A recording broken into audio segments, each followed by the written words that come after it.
Chapter 1. The Picture in the Bedroom. There was a boy called Eustace Clarence Scrubb, and he almost deserved it. His parents called him Eustace Clarence, and masters called him Scrubb. I can't tell you how his friends spoke to him, for he had none. He didn't call his father and mother, but Harold and Alberta. They were very up-to-date and advanced people. They were vegetarians, non-smokers and teetotalers, and wore a special kind of underclothes. In their house there was very little furniture and very few clothes on beds, and the windows were always open. Eustace Clarence liked animals, especially beetles if they were dead and pinned on a card. He liked books if they were books of information and had pictures of grain elevators or of fat foreign children doing exercises in model schools. Eustace Clarence disliked his cousins, the four Pevensies, Peter, Susan, Edmund and Lucy. But he was quite glad when he heard that Edmund and Lucy were coming to stay. For deep down inside him, he liked bossing and bullying. And though he was a puny little person, who couldn't have stood up even to Lucy, let alone Edmund, in a fight, he knew that there are dozens of ways to give people a bad time if you are in your own home and they are only visitors. Edmund and Lucy did not at all want to come and stay with Uncle Harold and Aunt Alberta, but it couldn't really be helped. Father had got a job lecturing in America for 16 weeks that summer, and Mother was to go with him, because she hadn't had a real holiday for 10 years. Peter was working very hard for an exam, and he was to spend the holidays being coached by old Professor Kirk, in whose house these four children had had wonderful adventures long ago in the war years. If he had still been in that house, he would have had them all to stay, but he had somehow become poor since the old days, and was living in a small cottage with only one bedroom to spare. It would have cost too much money to take the other three all to America, and Susan had gone. Grown-ups thought her the pretty one of the family, and she was no good at schoolwork, though otherwise very old for her age, and Mother said she would get far more out of a trip to America than the youngsters. Edmund and Lucy tried not to grudge Susan her luck, but it was dreadful having to spend the summer holidays at their aunt's. "But it's worse for me," said Edmund, "because you'll at least have a room of your own, and I shall have to share a bedroom with that wretched stinker Eustace." The story begins on an afternoon when Edmund and Lucy were stealing a few precious minutes alone together, and, of course, they were talking about Narnia, which was the name of their own private and secret country. Most of us, I suppose, have a secret country, but for most of us it is only an imaginary country. Edmund and Lucy were luckier than other people in that respect. Their secret country was real. They had already visited it twice, not in a game or a dream, but in reality. They had got there, of course, by magic, which is the only way of getting to Narnia, and a promise, or very nearly a promise, had been made them in Narnia itself that they would someday get back. You may imagine that they talked about it a great deal when they got the chance. They were in Lucy's room, sitting on the edge of her bed and looking at a picture on the opposite wall. It was the only picture in the house that they liked. Aunt Alberta didn't like it at all. That was why it was put away in a little back room upstairs, but she couldn't get rid of it, because it had been a wedding present from someone she did not want to offend. It was a picture of a ship sailing straight towards you. Her prow was gilded and shaped like the head of a dragon with a wide open mouth. She had only one mast and one large square sail which was rich purple. The sides of the ship, what you could see of them where the gilded wings of the dragon ended, were green. She had just run up to the top of one glorious blue wave, and the nearer slope of that wave came down towards you, with streaks and bubbles on it. She was obviously running fast before a gay wind, listing over a little on her port side. By the way, if you are going to read the story at all, and if you don't know already, you'd better get it into your head that the left of a ship, when you are looking ahead, is port, and the right is starboard.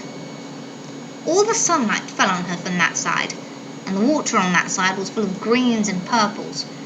On the other it was darker blue from the shadow of the ship. "The question is," said Edmund, "whether it doesn't make things worse. looking at a Narnian ship when you can't get there." "Even looking is better than nothing," said Lucy. "And she is such a very Narnian ship." "Still playing your old game?" said Eustace Clarence, who'd been listening outside the door and now came grinning into the room. Last year, when he'd been staying with the Pevensies, he had managed to hear them all talking of Narnia, and he loved teasing them about it. He thought, of course, that they were making it all up, and as he was far too stupid to make anything up himself, he did not approve of that. "You're not wanted here," said Edmund curtly. "I'm trying to think of a limerick," said Eustace. "Something like this. Some kids who played games about Narnia got gradually balmier and balmier." "Well, Narnia and balmier don't rhyme to begin with," said Lucy. "It's an assonance," said Eustace. "Don't ask him what an assy thingamy is," said Edmund.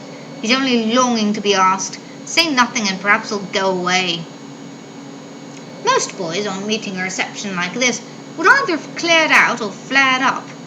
Eustace did neither. He just hung about grinning, and presently began talking again. "Do you like that picture?" he asked. "For heaven's sake, don't let him get started about art and all that," said Edmund hurriedly. But Lucy, who was very truthful, had already said, "Yes, I do. I like it very much." "It's a rotten picture," said Eustace. "You won't see it if you step outside," said Edmund. "Why do you like it?" said Eustace to Lucy. "Well, for one thing," said Lucy, "I like it because the ship looks as if it was really moving, and the water looks as if it was really wet, and the waves look as if they were really going up and down." Of course Eustace knew lots of answers to this, but he didn't say anything. The reason was that at that very moment he looked at the waves and saw that they did look very much indeed as if they were going up and down.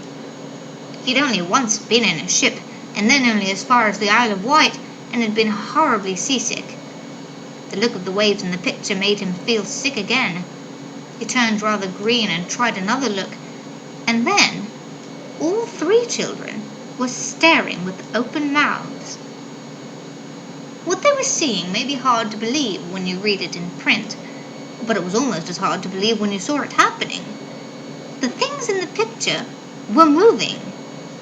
It didn't look at all like a cinema either. The colours were too real and clean and out of doors for that.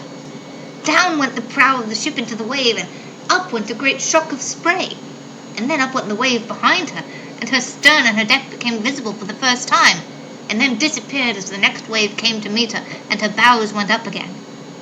At the same moment, an exercise book which had been lying beside Edmund on the bed flapped, rose, and sailed through the air to the wall behind him, and Lucy felt all her hair whipping round her face, as it does on a windy day. And this was a windy day, but the wind was blowing out of the picture towards them. And suddenly with the wind came the noises, the swishing of waves and the slap of water against the ship's sides, and the creaking and the overall high, steady roar of air and water. But it was the smell, the wild, briny smell, which really convinced Lucy that she was not dreaming. "Stop it!" came Eustace's voice, squeaky with fright and bad temper. "It's some silly trick you two are playing. Stop it! I'll tell Alberta! Ow!"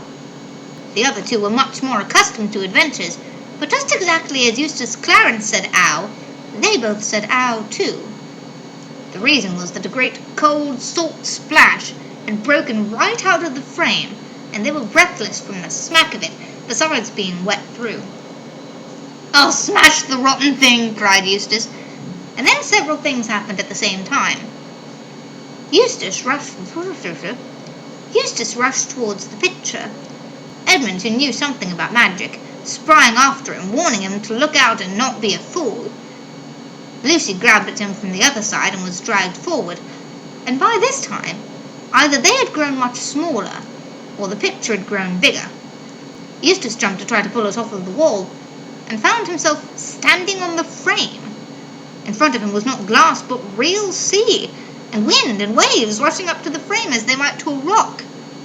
He lost his head, and clutched at the other two who had jumped up beside him.